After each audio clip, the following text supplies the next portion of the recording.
అండి, నేను అగ్రికల్చర్ ఎంపీఓగా రాప్తాడు మండలంలో పనిచేస్తున్నాను. మేము గత 12 సంవత్సరాలుగా ఎంపీఓగానే వర్క్ చేస్తున్నాము. అటు రైతులకి ప్రభుత్వానికి వారధిలాగా ఎంతో పని చేశాము. మాకు మెయిన్గా ప్రభుత్వం నుంచి ఇన్ని రోజులు పనిచేసినా కూడా మాకు ఎలాంటి రెస్పాన్స్ లేదు. అందుకని శాంతియుతంగా మేము ఈ నిరసన అనేది చేస్తున్నాము. 12 సంవత్సరాలుగా 12,000 జీతంతోనే ఇన్ని రోజులు మేము పనిచేస్తున్నాము. ప్రభుత్వం ఇప్పటికైనా మమ్మల్ని గుర్తించి మాకు న్యాయపరమైన ఈ డిమాండ్స్ అనేటివి మాకు నెరవేర్చాలని ఈ శాంతియుతంగా మేము చేస్తున్నాము. ప్రధానమైన డిమాండ్లు ఏమంటే సమాన పనికి సమాన వేతనం ఇవ్వాలి, శాశ్వత ఉద్యోగులుగా మమ్మల్ని నియమించాలి, మహిళలకు చైల్డ్ కేర్ లీవ్ ఇవ్వాలి, తర్వాత మాకు ఉద్యోగంలో ఏమైనా సమస్య వస్తే చేసేటప్పుడు ప్రమాద బీమా కల్పించాలి. మాతో పాటు పనిచేసే సచివాలయ సిబ్బందికి మాత్రం 35,000 తీసుకుంటున్నారు. సేమ్ పని మేము కూడా చేస్తున్నాము. మాకు ప్రధానంగా ఈ సమస్యలన్నీ గుర్తుపెట్టుకొని ప్రభుత్వం దృష్టికి తీసుకెళ్లాలని విన్నవించుకుంటున్నామండి. దయచేసి మా ఈ సమస్యలు ప్రభుత్వం దృష్టికి మీరైనా తీసుకెళ్ళి మా సమస్య నెరవేర్చేలాగా మేము ఈ డిమాండ్లన్నీ నెరవేర్చేలాగా చేయాలని కోరుకుంటున్నాము. నా పేరు ఎన్ శివజ్యోతి. నేను బుక్కరాయ సముద్రం మండలం దండవారపల్లి విలేజ్కి ఎంపీఓగా వర్క్ చేస్తున్నాను. ఈ ఎంపీఓ ముఖ్యంగా తీసుకునేది మనకి చంద్రబాబు నాయుడు సార్. ఒక 12 సంవత్సరాల కిందట చంద్రబాబు నాయుడు గారు ఎంపీఓని నియమించడం జరిగింది. ఈయన ఎంపీఓని మల్టీపర్పస్ ఎక్స్టెన్షన్ ఆఫీసర్గా గుర్తించి మమ్మల్ని నియమించడం జరిగింది. 2015 నుంచి ఇప్పటి వరకు 12 ఏళ్ళు చేస్తున్నాం సార్. ఇదే కాంట్రాక్ట్ ఎంపీఓగా వర్క్ చేస్తున్నాము. 2015లో మేము సీట్ డిస్ట్రిబ్యూషన్ చేసినప్పుడు సార్, ఈ సచివాలయ ఉద్యోగులు రానప్పుడు ఒక 5 ఏళ్ళు వర్క్ చేసినాం సార్. అప్పుడు సీట్ డిస్ట్రిబ్యూషన్లో మన ఇదే సీఎం గారు మమ్మల్ని చాలా మెచ్చుకోవడం జరిగింది. అప్పుడు చాలా బాగా వర్క్ చేసినాం సార్. అప్పటి నుంచి 5 ఏళ్ళు ఒక లెక్క అయితే సార్, మళ్ళీ ముందు ప్రభుత్వంలో ఒక 5 ఏళ్ళు సార్, ఒక 3 ఏళ్ల పాటు మమ్మల్ని చిత్తూరుకేసి చాలా ఇబ్బందులు పెట్టారు సార్. మండలం ఒక విలేజ్ లెవెల్ ఆఫీసర్ అని కూడా చూడుకోకుండా చిత్తూరు జిల్లాకేసి అక్కడ 3 ఏళ్ళు వర్క్ చేసి వచ్చినాం సార్. ఆ 3 ఏళ్లలో కూడా చిన్న ఫ్యామిలీస్ సార్, చిన్న ఫ్యామిలీస్, మేము ప్రెగ్నెంట్గా ఉన్న చిన్న ఫ్యామిలీస్ పిల్లల్ని వదిలేసేసి అక్కడ వెళ్ళి వర్క్ చేసి చాలా కష్టపడి అనుభవించి మళ్ళీ ఈ జిల్లాకు వచ్చినాం సార్. ఈ జిల్లాకు వచ్చినా కూడా మాకు ఇంకా ఇదే 12,000 జీతంతోనే మేము ముందుకు వెళ్తున్నాం సార్. సార్ దయచేసి చూస్తున్నాం సార్, మేము ఈ రోజు 4వ రోజున రోడ్డు ఎక్కినాం సార్. ఈ వీడియో చూస్తున్న పవన్ కళ్యాణ్ సార్ అయితేనేమి, మాకు చంద్రబాబు నాయుడు సార్ అయితేనేమి, లోకేష్ సార్ అయితేనేమి సార్, 1300 మంది ఉన్నాం సార్ స్టేట్ లెవెల్లో. 1300 మందికి దయచేసి న్యాయం చేయండి సార్.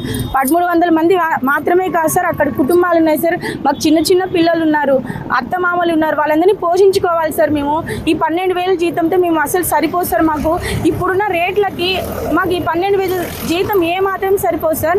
ముఖ్యంగా మేము రైతులకి అందుబాటులో ఉన్నాం సార్. 2015 నుంచి ఈ రోజు వరకు కూడా రైతులకు అందుబాటులో ఉన్నాము. ముఖ్యమైన పనులు సార్, మేము ఖరీఫ్ సీజన్ స్టార్ట్ అయినప్పటి నుంచి క్రాప్ బుకింగ్ అయితేనేమి సార్, సాయిల్ శాంపుల్ టెస్టింగ్ అయితేనేమి సార్, రైతన్న మీకోసం ప్రోగ్రామ్ అయితేనేమి, ఏపీఎఫ్ఆర్ సార్, ఏపీఎఫ్ఆర్ రిజిస్ట్రేషన్ అయితేనేమి, అన్నదాత సుఖీభవ, పిఎం కిసాన్, ఇలా ప్రతి ఒక్క పనిలో రైతుకు అందుబాటులో ఉంటూ వర్క్ చేసుకుంటూ వస్తున్నాం సార్. కానీ సచివాలయ ఉద్యోగులు సేమ్ పని సార్, మేము కూడా సేమ్ పని వర్క్ చేస్తున్నాం.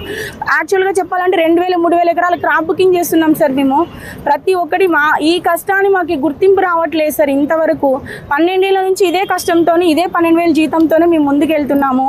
దయచేసి మా ఫ్యామిలీస్ గడవాలంటే మాకు దయచేసి పవన్ కళ్యాణ్ సార్ అయినా, చంద్రబాబు నాయుడు సార్ అయినా, లోకేష్ సార్ అయినా దయచేసి మాకు న్యాయం చేయాల్సిందిగా కోరుతున్నాను సార్. ఈ సభాముఖంగా మాకు ముఖ్యమైన డిమాండ్ సార్, సమాన పనికి సమాన వేతనం సార్.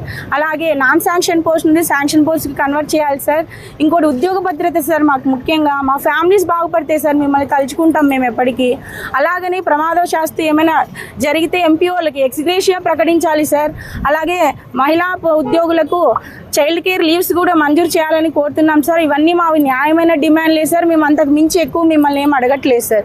దయచేసి ఈ పెండోన్కి సహకరించి మాకు మా డిమాండ్స్ అన్నీ నెరవేరుస్తారని ఆశిస్తున్నాను సార్. సురేష్ బాబు, నేను నంద్యాల జిల్లా నుండి సంఘీభావంగా అనంతపురం జిల్లాకు రావడం జరిగింది. ఈనాటి ఈ కార్యక్రమంలో ముఖ్యమైన ఈ కార్యక్రమం యొక్క ప్రధాన ఉద్దేశం ఏమంటే ఎంపీఓలు ఎదుర్కొంటున్నటువంటి ప్రధాన సమస్యలు, వాటి మీద నిరసన కార్యక్రమాన్ని వ్యక్తం చేయడం జరిగింది. ఎంపీఓలు ఎదుర్కొంటున్న ప్రధాన సమస్య ఏమి అంటే ఉద్యోగ ఆరోగ్య కుటుంబ భద్రత లేకపోవడం. ఉద్యోగం అంటే ఉద్యోగం ఉంటుందో లేదో తెలియనటువంటి దయనీయమైన పరిస్థితి, ఆరోగ్యం అంటే ఆరోగ్యం చెడిపోతే కనీసం ఫీజు రిమెంట్స్ వచ్చే పరిస్థితి కూడా లేనటువంటి పరిస్థితిలో ఉన్నాము. అలాగే కుటుంబ పరిస్థితి అంటే మాకు ఏదైనా ప్రమాదం జరిగినప్పుడు కూడా మా కుటుంబాన్ని ఎవరు దయనీయ పరిస్థితి, ఆ దయనీయ పరిస్థితిలో ఎవరు కాపాడుతారు అనే పరిస్థితి కూడా లేకపోవడం. ఈ ప్రభుత్వ పెద్దలకు నేను ఒకటే విన్నవించుకుంటున్నాను. మేము పగలనక, రేయనక, రాత్రినక, అనేక వర్షమనక, ఎండనక పనిచేస్తూ ఉన్నాము. ఈ పనిని మీరు గుర్తించండి. రైతులకు సేవ చేశాము, అధికారులకు సేవ చేశాము, వ్యవసాయ శాఖను ముందంజలో నడిపించడానికి మా వంతుగా మేము ప్రయత్నం చేశాము. మేము ప్రభుత్వ పెద్దలను అడిగేది ఒకటి, మీరు మమ్మల్ని గుర్తించి మాకు ఒక చిన్న పని చేసి పెట్టండి.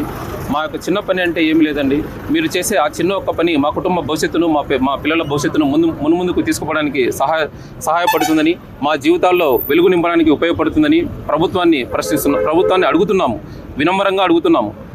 ఏమడుగుతున్నామంటే సమాన పనికి సమాన వేతనం కావాలని అడుగుతున్నాము. అలాగే కనీస వేతనం ఇవ్వాలని అడుగుతున్నాం. కనీస వేతనం మాకు 12 సంవత్సరాల నుండి 12,000 జీతానికి పనిచేస్తున్న రాష్ట్ర ఒప్పంద ఉద్యోగి ఎవరైనా ఉన్నారు అంటే రాష్ట్ర ప్రభుత్వం కింద అది కేవలం ఒక ఎంపీఓనే. ఆ ఎంపీఓను మీరు గుర్తించి 12,000 కాకుండా మా యొక్క కనీస వేతనాన్ని ఇవ్వవలసిందిగా కోరుతున్నాం. మమ్మల్ని తీసుకున్నప్పుడు మాతో పాటు ఎంపీఓ, ఏఈఓ సమానంగానే ఉద్యోగ విధులను నిర్వర్తించాము. ఈ పొద్దు మా పరిస్థితి ఎక్కడ ఉందో కూడా మాకు అర్థం కావడం లేదు. మమ్మల్ని తీసుకున్న తర్వాత అడిషనల్ అంటారు, ఇంకొక ఆర్ఎస్కి ఇన్ఛార్జ్ అంటారు, ఆబూరు పోయి చేయమంటారు, ఒక రెవెన్యూ గ్రామం అంటారు, ఒక జీపీ అంటారు, రకరకాలుగా తిప్పేస్తున్నారు. అదేవిధంగా ఈ జిల్లాలో జరిగే తీవ్రమైన అన్యాయం ఏమంటే ఇక్కడ ఎక్సెస్ ఆఫ్ ఎంపీఓస్ ఉన్నారని చెప్పి చిత్తూరుకు వేయడం జరిగింది. తిరిగి వాళ్ళ అనేక కష్టాలు, పిల్లలు, పెద్దలు, వాళ్ళ తల్లిదండ్రులు, వాళ్ళ ఫ్యామిలీస్ అందరూ కష్టపడి తిరిగి మళ్ళీ ఇదే జిల్లాకు రావడం జరిగింది. కాబట్టి నేను ఈ ప్రభుత్వాన్ని అడిగేది ఏమంటే మా న్యాయమైన డిమాండ్లు మీరు గుర్తించండి. న్యాయమైన డిమాండ్లు గుర్తించి వాటి తక్షణ పరిష్కారం చేయవలసిందిగా కోరుతున్నాం. మీరు వీటిని నాంచకుండా తక్షణ పరిష్కారం చేయాలి. కూటమి ప్రభుత్వం ఏర్పడిందని ఎన్నో వెయ్యికలతో ఎదురు చూస్తున్నాం. ఎందుకు ఎదురు చూస్తున్నామంటే గతంలో ఇదే కూటమి ప్రభుత్వం మమ్మల్ని ఏర్పరచడం, ఈ వ్యవస్థను తీసుకురావడం జరిగింది. కాబట్టి కూటమి ప్రభుత్వ పెద్దలైనటువంటి గౌరవనీయులు నారా చంద్రబాబు నాయుడు గారికి, పవన్ కళ్యాణ్ గారికి, అలాగే వారి తనయుడైనటువంటి లోకేష్ గారికి ముఖ్యంగా విన్నవించుకుంటున్నాము. మీరు ఏర్పరిచిన వ్యవస్థను మీరే కాపాడుకోమని మేము సవినయంగా మిమ్మల్ని వేడుకుంటున్నామండి. గౌరవనీయులైన రాష్ట్ర ముఖ్యమంత్రి శ్రీ నారా చంద్రబాబు నాయుడు గారికి, డిప్యూటీ సీఎం కొనిదెల శ్రీ పవన్ కళ్యాణ్ గారికి, గౌరవనీయులైన వ్యవసాయ శాఖ మంత్రివర్యులు శ్రీ అచ్చెన్నాయుడు గారికి, రాష్ట్ర వ్యవసాయ శాఖ పనిచేస్తున్నటువంటి మల్టీపర్పస్ ఎక్స్టెన్షన్ ఆఫీసర్స్ నుండి ధన్యవాదములు, నమస్కారములు తెలియజేసుకుంటున్నాము. ముందుగా గత 2014వ సంవత్సరంలో మన టీడీపీ గవర్నమెంట్ రాగానే గవర్నమెంట్ నుండి కింద స్థాయి రైతులకు కానీ మిగతా ప్రజలకు కానీ గవర్నమెంట్ నుంచి వచ్చే స్కీములు కానీ పథకాలు కానీ చేరువేటలో వెనుకబడి ఉందని శ్రీ నారా చంద్రబాబు నాయుడు గ్రహించి వెంటనే డిప్లొమా వారు కానీ, ఏజీబీఎస్ కానీ, డిగ్రీ బీజెడ్సీ కానీ, బాటనీ కానీ ఇలాంటి చదువుకున్న విద్యార్థులని ముందుగా గ్రహించి వీళ్ళని రైతు సేవలలో వాళ్ళు మునిగిపోయి ఉండాలి, రైతులకు అందుబాటులో ఉండాలని గత సేవలు విత్తన విక్రయం నుంచి పంట కొనుగోలు కోసే వరకు రైతులకు అందుబాటులో ఉండాలని మల్టీపర్పస్ ఎక్స్టెన్షన్ ఆఫీసర్స్ని నియమించడం జరిగింది 2014లో. తర్వాత 2014లో నియమించిన వెంటనే 8,000 రూపాయల జీతంతో ముందుకు తీసుకెళ్లడం జరిగింది వ్యవస్థని. తర్వాత 2019 వచ్చేసరికి 12,000 జీతం ఇచ్చి వెంటనే గవర్నమెంట్ మారిపోవడం వల్ల మమ్మల్ని ఎవరు గుర్తించట్లేదు. ఇప్పటికీ నిత్యావసర సరుకులు కానీ, నిత్యావసర పనులు కానీ ఎక్కువ అయిపోవడంతో ఎంపీఓ వ్యవస్థ అనేది ఎవరు గ్రహించడం లేదు. మేము ఒకటే కోరుతున్నాము, చంద్రబాబు నాయుడు గారిని కానీ, పవన్ కళ్యాణ్ గారిని కానీ, అచ్చెన్నాయుడు గారు కానీ మేము ఒకటే అడుగుతున్నాము. అయ్యా, ఎంపీ వ్యవస్థ మీరు పుట్టించిందే, రైతులకి నిమిత్తం సేవల్లో మునిగిపోయి ఉన్న ఎంపీ వాళ్ళని వెంటనే ఆదుకొని సమాన వేతనం ఇస్తూ వాళ్ళని కాపాడవలసిందిగా గవర్నమెంట్ని గుర్తించమని మేము కోరుతున్నాము. అతి తక్కువ జీతంతో పనిచేసేది కూడా వ్యవసాయ శాఖలో మల్టీపర్పస్ ఎక్స్టెన్షన్ ఆఫీసర్. ఇది ఖచ్చితంగా మీరు గుర్తించి ఆదుకుంటారని మేము ఖచ్చితంగా సెలవు తీసుకుంటున్నాము. ఈ నెల 20వ తారీఖు నుంచి దాదాపు 4 రోజుల నుంచి కూడా రాష్ట్ర వ్యాప్తంగా గ్రామీణ ప్రాంతంలో రైతాంగానికి సేవలు అందించి ఎంపీఓలు నిరసన కార్యక్రమాన్ని చేపడుతూ ఉన్నారు. అందులో భాగంగా ఈరోజు అనంతపురం కలెక్టరేట్ దగ్గర మరి ఈవేళ నిరసన కార్యక్రమానికి ఆంధ్రప్రదేశ్ రైతు సంఘం రాష్ట్ర కమిటీ తరఫున సంపూర్ణంగా మద్దతు తెలియజేస్తూ వీళ్ళ ఉద్యమానికి సంఘీభావం ప్రకటించడానికి రావడం జరిగింది. 12 సంవత్సరాల కిందట ఇదే తెలుగుదేశం ప్రభుత్వం అప్పుడు మరి ఈవేళ ఎంపీఓల వ్యవస్థను తీసుకొని వచ్చి ఈవేళ గ్రామీణ ప్రాంతంలో రైతాంగానికి ఉపయోగపడాలనేసి మరి ఈ వ్యవస్థను తీసుకురావడం జరిగింది. మరి ఈవేళ 12 ఏళ్ల కిందట 12,000 రూపాయల వేతనంతో వీళ్ళని ఆ రోజు అపాయింట్మెంట్ చేసుకోవడం జరిగింది. మరి ఈ రోజుకి కూడా అదే 12,000తోనే వీళ్ళతో వెట్టి చాకరీ చేయించుకుంటా ఉన్నారు. ఇవాళ మనం చూస్తూ ఉన్నాం. ఇవాళ రైతాంగానికి ఇవాళ మొత్తం అన్ని రకాలుగా ఇబ్బందులు పడుతున్నటువంటి రైతాంగాన్ని ఇవాళ వీళ్ళందరూ కూడా గ్రామీణ ప్రాంతాల్లో మరి ఇవాళ పూర్తిగా తమ సేవలన్నీ కూడా వాళ్ళు అక్కడ ఉపయోగపెడుతూ ఉంటే మరి అట్లాంటి వాళ్ళకి ఈరోజు కనీస వేతనం ఇవాళ 35,000 రూపాయలు ఇవ్వమని వీళ్ళు డిమాండ్ చేస్తూ ఉంటే మరి అది ఇవ్వడానికి కూడా ఇవాళ కూటమి ప్రభుత్వము ఇవాళ ముందుకు రాలేదంటే ఇది చాలా అన్యాయమైనటువంటి అంశం. అదేవిధంగా వీళ్ళందరినీ కూడా శాశ్వత ఉద్యోగులుగా ప్రకటించాలి. ఎందుకంటే గతంలో వీళ్ళంతా ఎంపీఓలుగా చేస్తున్నటువంటి సందర్భంలో మరి వైఎస్ఆర్ ప్రభుత్వం వచ్చిన తర్వాత గ్రామ సచివాలయ వ్యవస్థతో మరి వాళ్ళందరినీ కూడా మరి తీసివేసే క్రమంలో ఆ రోజు వీళ్ళందరూ కూడా తెలుగుదేశం పార్టీ నాయకులు కూడా అండగా నిలబడ్డారు. ఇవాళ మా ప్రభుత్వం అధికారంలోకి వస్తే మిమ్మల్ని అందరూ కూడా శాశ్వత ఉద్యోగులుగా గుర్తిస్తామని చెప్పారు. కానీ నేటికి 2 సంవత్సరాలు కూటమి అధికారంలోకి వచ్చినప్పటికి కూడా మరి ఇంతవరకు కూడా ప్రయత్నం చేయలేదు. అందుకోసం న్యాయమైనటువంటి రైతాంగానికి సేవ చేస్తున్నటువంటి ఎంపీఓల్ని రెగ్యులర్ చేసి వాళ్ళకు ఈవేళ 35,000 రూపాయలని మరి ఈవేళ శాలరీ ప్రకటించాలనేసి వాళ్ళ న్యాయమైనటువంటి డిమాండ్ని తక్షణమే రాష్ట్ర ప్రభుత్వం ప్రకటించాలి. వ్యవసాయ శాఖ మంత్రి గారు, ముఖ్యమంత్రి గారు జోక్యం చేసుకొని, ఎందుకంటే ఇప్పటికే వ్యవసాయం అంతా సంక్షోభంలో ఉంది. ఇవాళ కరువు కోరలు వస్తూ ఉన్నాయి. ఇట్లాంటి సందర్భంలో వీళ్ళు ఇవాళ ఉద్యమాల బాట పడితే మరి ఇవాళ రైతాంగానికి నష్టం జరుగుతుంది. తద్వారా ప్రభుత్వానికి కూడా వ్యతిరేకత వస్తుంది. కాబట్టి తక్షణమే ప్రభుత్వం వీళ్ళతో చర్చలు జరిపి వీళ్ళు సానుకూలమైనటువంటి డిమాండ్ని పరిష్కరించాలనేసి మేము ఆంధ్రప్రదేశ్ రైతు సంఘంగా డిమాండ్ చేస్తూ ఉన్నాం. మొమ్మల్ల నాగరాజు, నేను ఎంపీఈఓ అసోసియేషన్ రాష్ట్ర గౌరవాధ్యక్షుడిని. మేము 20వ తారీఖు నుంచి 25వ తారీఖు వరకు మరి కమిషనర్ గారికి శాంతియుత నిరసన ద్వారాగా మా యొక్క డిమాండ్స్ని నెరవేర్చాలని రిప్రజెంట్ చేయడం జరిగింది.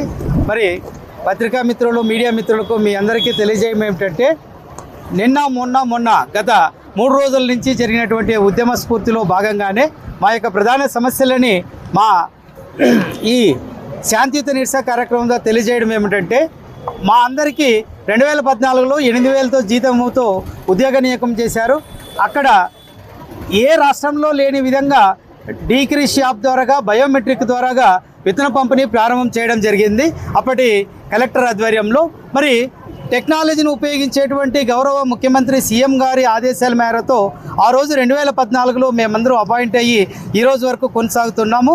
మరి మేము చేసేటువంటి క్షేత్రస్థాయి వర్క్స్ ఏమేమి ఉన్నాయి అని అంటే, ప్రారంభంలో ఏప్రిల్ చివరి మే మొదటి వారం నుండి విత్తన పంపిణీ, తర్వాత ఎరువుల పంపిణీ, ఆ తర్వాత ఈ క్రాప్ బుకింగ్, ఆ తర్వాత సాయిల్ శాంపుల్, ఆ తర్వాత విత్తనాలు పండించినటువంటి రైతు కొనుగోలు చేసేటువంటి యాప్ విషయంలో అప్డేట్ చేసి పంపించడం, ఆ తర్వాత రబీ సీజన్లో ఈ పంట నమోదు చేయడం, అలాగే రైతులకు రైతన్న మీకోసం కావచ్చు, మరి పిఎం కిసాన్ అప్డేట్ చేసి అగ్రిస్టాక్లో అప్డేట్ చేసి ఐడి జనరేట్ చేసే విషయం కావచ్చు, మరి రైతులు ఆత్మహత్య చేసుకున్నటువంటి సందర్భంలో క్షేత్రస్థాయిలో మొదటి నివేదిక రూపంలో మల్టీపర్పస్ ఎక్స్టెన్షన్ ఆఫీసర్స్ రిపోర్ట్స్ సంబంధిత మండల వ్యవసాయాధికారికి ఇవ్వడంలో కావచ్చు, ఇలాగా ప్రభుత్వం అందించే సీడ్ టు సేల్, విత్తనం నుండి విక్రయం వరకు ప్రతి పథకాన్ని మేము గత 12 సంవత్సరాలుగా చాలని 12,000 జీతంతో పనిచేస్తున్నాం. మరి గౌరవ ముఖ్యమంత్రి వర్యులు, అగ్రికల్చర్ మినిస్టర్ వర్యులు,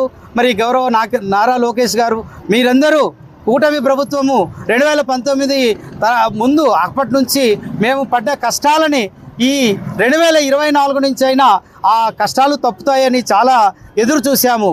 మరి గౌరవ ముఖ్యమంత్రి వర్యులు, మేము మీ పరిధిలో మీ నియామకంలో వచ్చినటువంటి ఉద్యోగాలు కావున మా యొక్క కనీస వేతనం 35,000 రూపాయలు చెల్లించి సమాన వేతనానికి సమాన అవకాశం కల్పించాలని మేము ఈ 4వ రోజు నిరసన కార్యక్రమం తరఫున అనంతపురం జిల్లా నుండి గౌరవ ప్రభుత్వాన్ని కోరుచున్నామండి.